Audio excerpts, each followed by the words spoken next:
नमस्कार मंडळी, सॅम्स किचनमध्ये तुमचं सगळ्यांचं खूप खूप स्वागत आहे.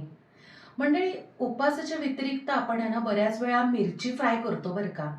पण मग असं उपवासाच्या दिवशी जर आहे ना मिरची फ्राय खायची इच्छा झाली तर काय करायचं? म्हणूनच आज आपण आहे ना स्पेशली मस्त अशी चटपटीत तोंडी लावणीसाठी एक प्रकार करणार आहे, उपवासाची मिरची फ्राय.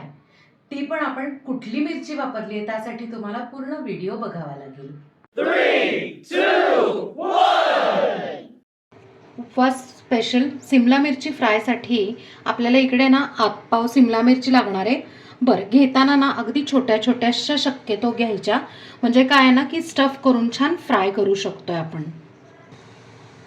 आता आपल्याला या चिरून घ्यायच्यात, पण कशा माहिती का, हे वरचं जे आहे ना ते काढायचं आणि त्यातल्या बिया काढायच्या.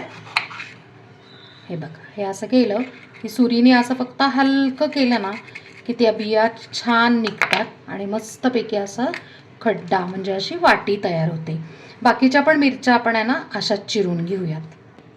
ही वरची साईड कट केली ना की ही मिरची जी आहे ती वाया जाते, म्हणून आपण अशी काढून घ्यायची आणि ही बारीक चिरायची आणि ही ना काय करायची, आपल्या स्टफिंगमध्ये टाकून द्यायची. कशाला आपण ना वाया घालवायची.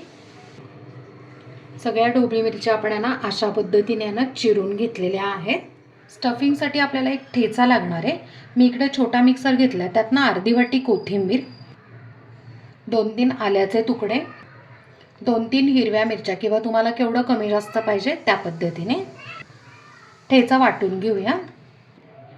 आपण जाडसर ठेचा ना वाटून घेतलेला आहे. आपण या बाउलमध्ये ना स्टफिंग रेडी करणार आहोत. त्यासाठी मी इकडे ना 2 उकडलेले बटाटे घेतले, ते आता आपण आहे ना बारीक किसून घेऊया. बरं, किसण्याचं कारण म्हणजे काय माहिती का, की आपलं जे आतमधलं स्टफिंग आहे ते छान मिळून येतं. बटाटे आपण किसून घेतलेत, त्यात आता आपण जो ठेचा केला आहे तो टाकूया. त्यात आता थोडीशी भाजून घेतलेली जिऱ्याची पावडर, चवीप्रमाणे मीठ, अर्धी वाटी दाण्याचा कूट, अर्ध्या लिंबाचा रस. आता हे जे स्टफिंग आहे ते आपण सगळं मिक्स करून घेऊया.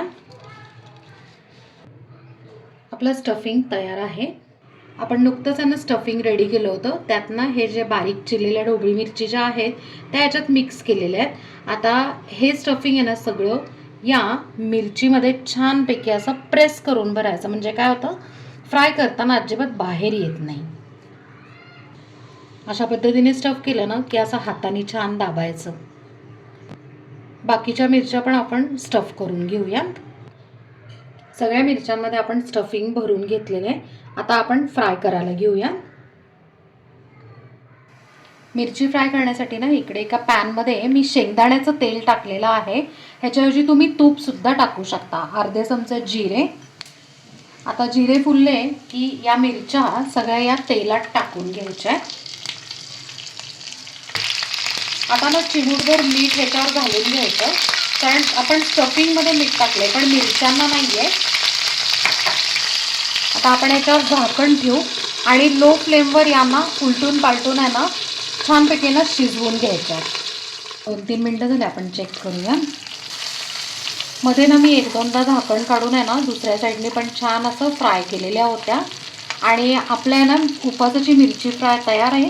आपण आहे ना गॅस बंद करून ती सर्व करून घेऊया. महाशिवरात्र विशेष उपवास स्पेशल तोंडाला चव येणारी अशी मस्तपैकी ढोबळी मिरची फ्राय तयार आहे आणि आपण ती इथे गरमागरम सर्व करून घेतली आहे.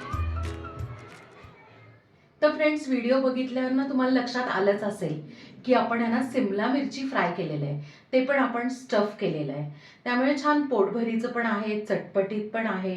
आणि हे जे सिमला मिरची फ्राय जे आहे ते तुम्ही इतर वेळेस सुद्धा ना वरईबरोबर, खिचडीबरोबर तोंडी लावण्यासाठी करू शकता. आणि महत्त्वाचं म्हणजे ना कमी तेलातलं आहे, त्यामुळे गिल्ट फ्री आहे. आता फ्रेंड्स आहे ना, आपण नुकताच बुधवारी एक ना खिरीचा प्रकार म्हणजेच उपवासाची खीर आपण आहे ना त्याचं रेसिपी शेअर केलेली आहे. त्याची लिंक पण डिस्क्रिप्शनमध्ये देते. आणि ह्याच्या व्यतिरिक्त सुद्धा जवळजवळ आपण 18 ते 20 प्रकारच्या ना उपवासाच्या रेसिपीजचे व्हिडिओ शेअर केलेले आहेत. त्याच्या सगळ्या लिंक्स डिस्क्रिप्शनमध्ये देते. आणि ते सुद्धा आहे ना कसे आहेत की अगदी उपवासाचा पुलाव म्हणा, शेक म्हणा, भरपूर प्रकार आहेत बरं का. चेक केलं नसेल, नवीन सबस्क्रायबर नक्की चेक करा आणि करून मला कमेंटमध्ये सांगा. आपल्या चॅनलला सबस्क्राईब करा, लाईक करा, शेअर करा आणि कमेंट करा. थँक्यू.